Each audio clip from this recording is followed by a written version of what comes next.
Joining us now on the show, we have Union Minister Mr. Hardeep Puri. Thanks very much, sir, for speaking to us. What do you make of the unprecedented scenes today we saw in Parliament where lady MPs had gherraud the chair of the Prime Minister to the end that the Prime Minister couldn't even make his address inside the Lok Sabha? Well, I think your use of the word, Padmaja, the word unprecedented, sums it up.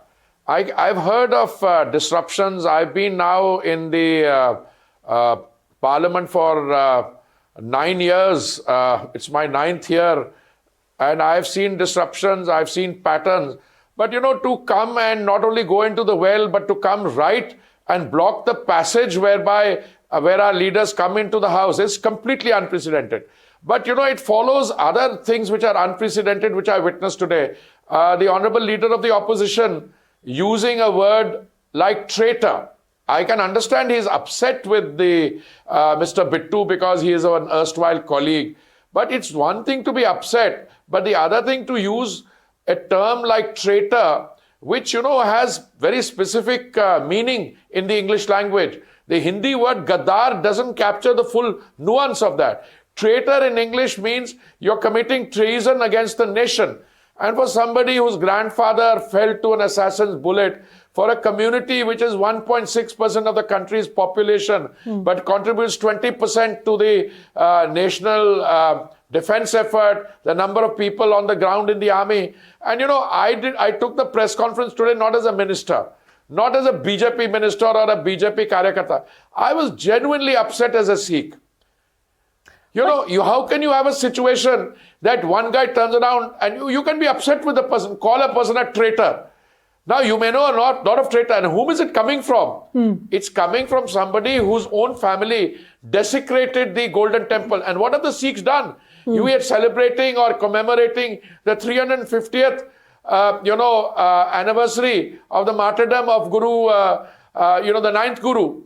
And, you know, I have a personal association with these things, the 10th Guru, the establishment of the Khalsa.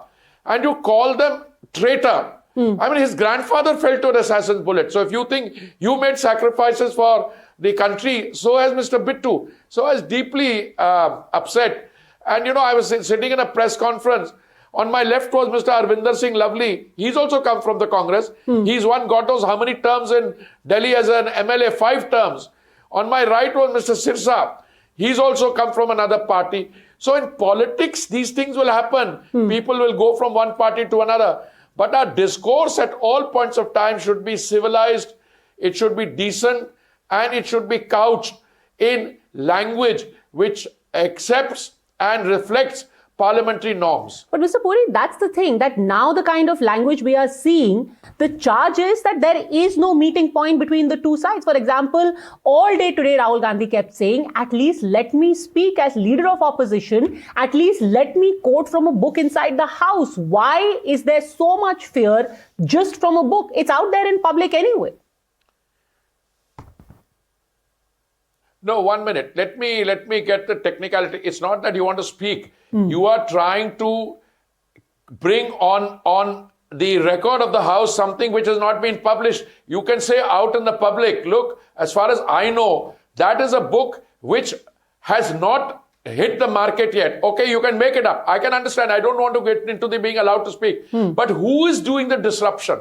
Today I was in the House, Padmaja, at 5 o'clock when the Prime Minister wanted to come and speak on the President's address to the nation. He was physically barred from coming in. Now, you can say one person or the other. I'm reflecting and responding to 2 incidents I saw with my own eyes. One is the use of the word traitor to describe a member of the House, somebody who was a colleague of his, who was a union minister. And the second is the blocking of the session by the opposition for whatever reason.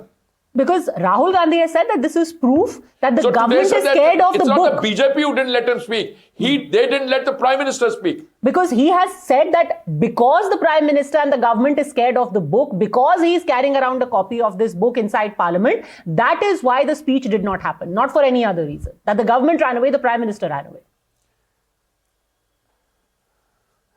Well, I think I was there. The Prime Minister was all set to speak. But let me, for the sake of an argument, since I respect your position as a journalist. What have they been saying for the last few days? One, they're trying to block the proceedings of the House on account of the Indo-US free trade agreement. And the whole narrative yesterday was that, certain sensitive sectors of the economy, by that you mean the agricultural sector, they were, going to open up for American imports.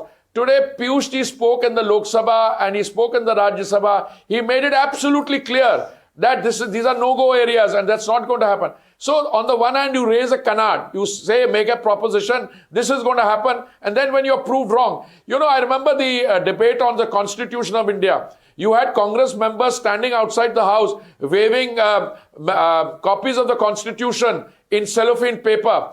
I saw one of them, I took a photograph and I said, have you opened which edition this is? If you open that edition, if you read it, it has a very long foreword on condemning the then government of the day on the imposition of the emergency 50 years ago.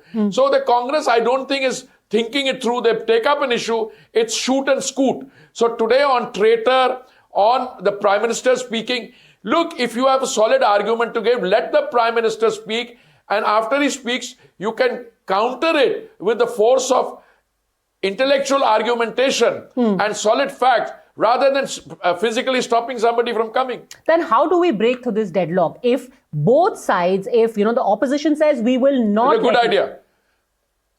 The Congress is saying we will not let the House function till the time the LOP is allowed to speak. No, I think you raise a good point.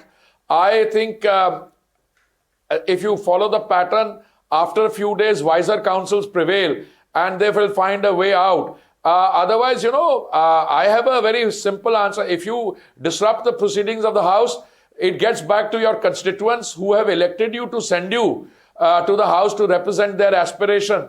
But let's hope that in the coming few days, this is resolved and we have the parliament. I'm not looking at the cost factor alone. I'm just looking at the fact that we need to revert back to civilized parliamentary norms and the use of language. Use of language, since you mentioned, today we had a member of parliament from the BJP also, Mr. Nishikant Dubey. He brought up a number of books which have been written in the past. Some of them have been banned as well. And he said that this also, if there are books to be debated, then there should be a debate on all these various books, about 6 to 10 books that he named. And he said कि ये गद्दारी, अय्याशी, भ्रष्टाचार और मक्कारी इस book में दिखाई देती है. And these are all talking about past prime ministers of our country. What then happens to the election discourse or rather the political discourse?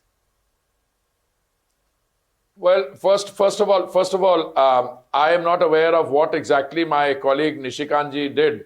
And I don't know how many books he cited, but many of the books he cited I don't think are banned. They are in the public domain. So to compare a book which has not been published to, let's say, Sanjay Baru's book or something on Bofors, these are all published works and they're in the public domain. So it's all entirely possible that one side makes an outlandish claim and wants to use something which has not been. The other side will also show the mirror to them. So, but I come back to my basic point. I think the use of terminology like traitor should be avoided. We should get back to civilized discourse, and I hope the opposition sees it that way. Let's hope that wiser counsel prevails, like you said. Mr. Hardeep Puri, thanks very much for speaking to us. Thank you very much, Padmaja. Thank you.